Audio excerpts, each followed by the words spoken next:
নমস্কার, কেমন আছেন সবাই? ঘরে বাঙালি রান্না থেকে আমি মৌমিতা। তো মা আজকে বানাচ্ছিল জলপাইয়ের আচার, তাই ভাবলাম রেসিপিটা আপনাদের সঙ্গেও ভাগ করে নিই।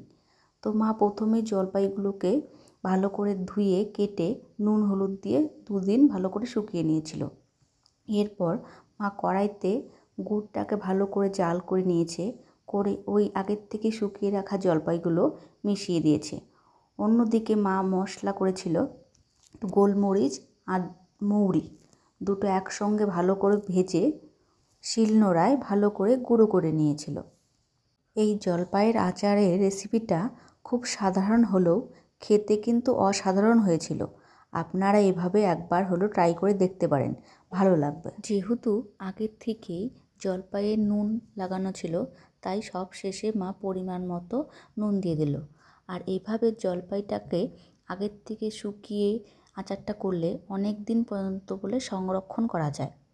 আজকের এই ভিডিওটা ভালো লেগে থাকলে অবশ্যই আমার চ্যানেলটাকে সাবস্ক্রাইব করে দেবেন ও আমার পাশে থাকবেন।